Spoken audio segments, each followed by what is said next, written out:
Hi guys, good morning and group D looks wide open. बहुत अच्छा लग रहा है कंपैरेटिवली। अब ग्रुप डी नीदरलैंड्स के हारने के बाद अपॉर्चुनिटीज मानो खुल सी गई हैं, तो थोड़ा सा ग्रुप डी पर डिस्कशन करेंगे। लेकिन उससे पहले दो चीजों के बारे में बात करूंगा। पहला नेपाल की अप्रोच के बारे में, और दूसरा किस तरह से ये अभी जो रीसेंट परफॉर्मेंसेज आई हैं वो इंपॉर्टेंट है नेपाल के लिए। सबसे पहले अप्रोच, जब नेपाल ने 106 किए थे तो उस टाइम नेपाल का माइंडसेट ये था, क्योंकि वो स्टार्टिंग स्टेज था आपको टूर्नामेंट का, और आपको नहीं पता था कि यार वो 106 भी एनफ है। आप देखो ना, 103 मार करके, 130 मार के, 127, 113 ऐसे स्कोर आप अगर पहले बैटिंग करके भी दे रहे हो तो भी टीम अब कॉन्फिडेंट दिख रही है, बिकॉज दे नो कि इन पिचेस पर 130, 140 अच्छा स्कोर है। अगर आप 120, 130 लगा देते हो तो आप फाइट कर सकते हो। नेपाल उस टाइम पर कंपैरेटिवली उतना माइंड से स्ट्रांग नहीं था। जब आपके सामने 106 रन बोर्ड पर लगे तो आप आधा तो वहीं हार जाते हो। बॉडी लैंग्वेज आपकी वैसे ही गिर जाती है कि यार 106 रन है यार, मतलब कहां से जीतेंगे, मतलब बहुत एक्स्ट्रॉर्डिनरी कुछ करना पड़ेगा। लेकिन अब परफॉर्मेंसेस को देखने के बाद आई एम वेरी श्योर कि जब श्रीलंका के सामने नेपाल आएगा तो चाहे पहले बैटिंग करे या बाद में करे, देखो टॉस किसी के ऊपर नहीं है, अब वो किस्मत के ऊपर है तो वो किस्मत पर रहने देते हैं। लेकिन उससे पहले जो बेसिक चीजें जो समझ सकते हैं वो ये है कि अब अगर आप 106, 108, मैं ये नहीं कह रहा हूं 106, 108 मारो, नहीं, मैं कह रहा हूं अब अगर आपके सामने ऐसे टोटल आते हैं, आपको पता होता है कि कैसे खेलना। अगर आप बाद में खेल रहे हो, आपके सामने 110 रन है, तो आपको पता है कि भाई ये 110 रन जो है ये डेविड मिलर की तरह खेल करके नहीं मिलेंगे, ना कि हेनरी क्लासन की तरह। आप हेनरी क्लासन की तरह मारने में जाओगे जैसे हेनरी क्लासन यूजुअली खेलते हैं, तो आपके लिए वो 106 जो है वो 210 लगने लगेंगे, बिकॉज आपसे रन इतनी आसानी से नहीं लगेंगे। सो आपको सिर्फ एक काम करना है, and that is to stay on the pitch. आप आज देखो, एक ओवर में 5 बॉल में इनफैक्ट डेविड मिलर ने 18 रन जड़ दिए, और वही साउथ अफ्रीका की टीम शुरू के 10 ओवर में, जिस टाइम और डेविड मिलर आ चुके थे, ऐसा नहीं था, शुरू के 10 ओवर में कुछ 30-32 रन किए थे और 4 विकेट गंवा दिए। खैर 4 विकेट तो 12 रन पर ही गिर गया था। आप देखो किस तरह से स्टब्स ने और मिलर ने रुक करके खेला, and that is the reason कि they came out victorious. Because अगर आप वहां पर भी मारने चले जाते, रन तो थोड़े से थे भाई, आपके सामने अगर 30-40 रन रखे हुए हैं तो आप क्या सोचोगे कि भैया 2-4 छक्के लगाते हैं या फिर 1-6, 1-4 लगाते हैं, प्रेशर कम करते हैं, फिर आगे एग्जीक्यूट करते हैं। लेकिन ये वो पिचेस नहीं है। अगर वो करने जाओगे तो फिर आप सामने वाले पर प्रेशर नहीं बना रहे हो, आप खुद पर प्रेशर बना रहे हो। सो पहले मैच में जो 106 था और आने वाले मैचेस में जो स्कोर होगा, भले स्कोर आसपास का हो या ज्यादा हो तो वेल एंड गुड है, लेकिन अब आपका माइंड थोड़ा अलग काम करेगा। अब आपके सामने अगर 150 है तो शायद आप पहले मैच में 150 लगाते तो कॉन्फिडेंट नहीं होते, लेकिन अब 150 जो है वो कॉन्फिडेंट भी हो जाओगे और श्रीलंका परेशान भी हो जाएगा, अगर आपको पहले बैटिंग करने का मौका मिलता है तो। अगर बाद में बैटिंग करते हो तो बस एक ही चीज ध्यान रखनी है कि भाई शुरू में they will try to attack, and the moment they try to attack, उनको बॉल थोड़ी सी वेरिएशन लाओ and then you get wickets. Irfan Pathan ने एक बहुत अच्छी बात कही थी जिस दिन पाकिस्तान का मैच हो रहा था, कि यूएसए ने गुड लेंथ पर बॉलिंग करने की ज्यादा कोशिश की, वो 8 मीटर वाले डिस्टेंस पर बॉलिंग करने की ज्यादा कोशिश की थी, जिसकी वजह से उनका एग्जीक्यूशन ज्यादा अच्छा था। पाकिस्तान क्या मिस्टेक कर रहा था कि वो थोड़ा आगे जाकर के ड्राइव वाली बॉल देने की कोशिश कर रहा था, स्विंग कराने की कोशिश कर रहा था, उस पिच पर वो हेल्प नहीं मिल रही थी, जिस वजह से आपको नुकसान हो रहा था, आपको विकेट्स नहीं मिल रही थी।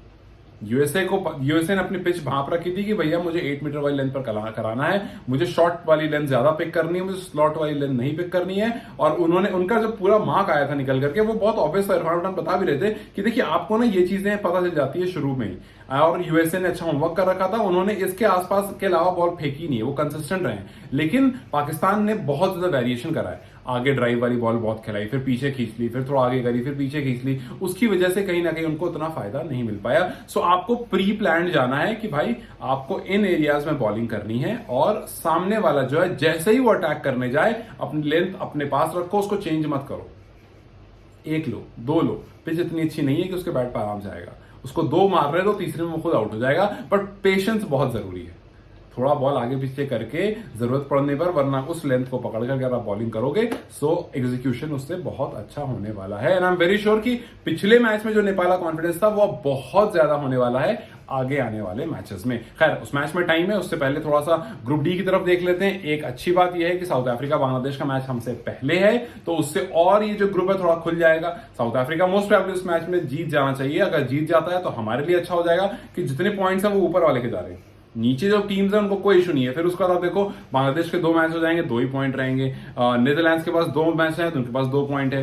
फिर आपको श्रीलंका के पास 2 मैच जो है 0 पॉइंट है और नेपाल के पास 1 मैच है। तो नेपाल के पास फिर मौका होगा, नेपाल 1 मैच जीतता है तो वो आराम से ऊपर, खैर ऊपर तो नहीं आ पाएगा बिकॉज माइनस में रन रेट है। अगर बड़े मार्जिन से आप जीतते हो तो ठीक है, वरना आप लिस्ट में रहोगे। पहला मैच आप हार गए हो, कम टोटल करा था आपने, आपका -0.5 अभी नेट रन रेट है, तो वो इंपैक्ट करेगा बिकॉज अदर टीम जो है उनका 2 और 2 ऑलरेडी जो पॉइंट्स है उनके पास है। तो खैर उतना नहीं सोचना है, उतना डीप में नहीं जाना है, आपको सिर्फ ये फोकस करना है कि भाई हमें पहले श्रीलंका के सामने अगर बैटिंग आती है सो मेक श्योर करना है कि खड़े रहें, मारने पर बिल्कुल नहीं जाएं, और अगर बॉलिंग आती है तो अपनी एक लेंथ पकड़ ले और वहां से आप रेगुलर एग्जीक्यूशन करते रहें।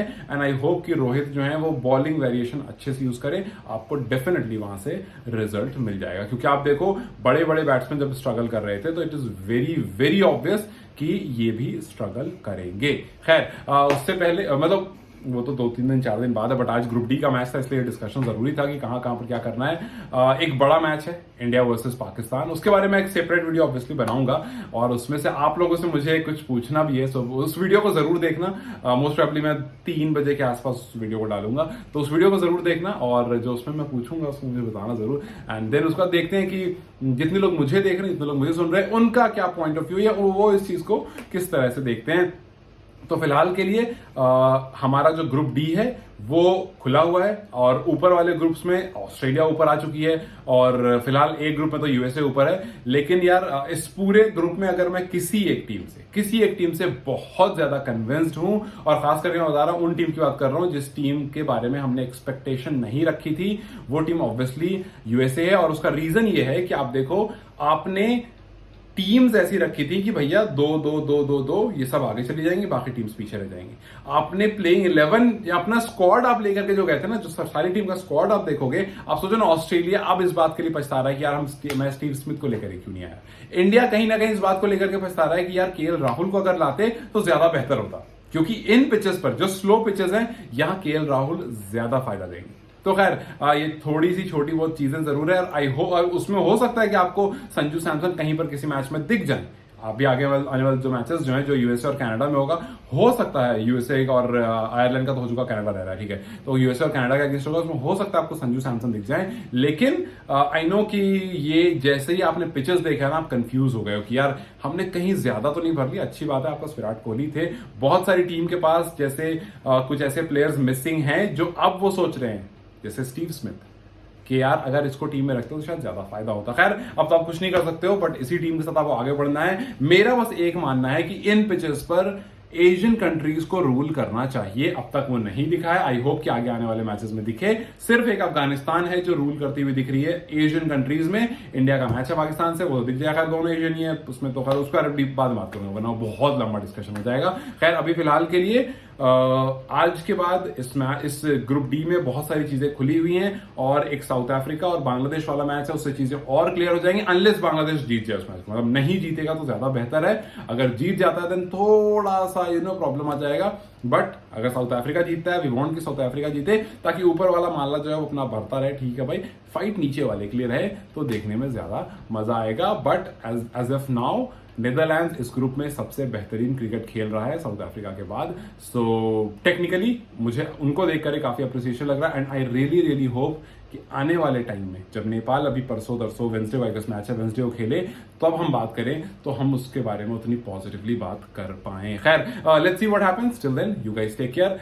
3 बजे I will come up with a video जिसमें मुझे आपकी सपोर्ट की और हेल्प की जरूरत है। Let's see who will join in, till then you guys take care, bye.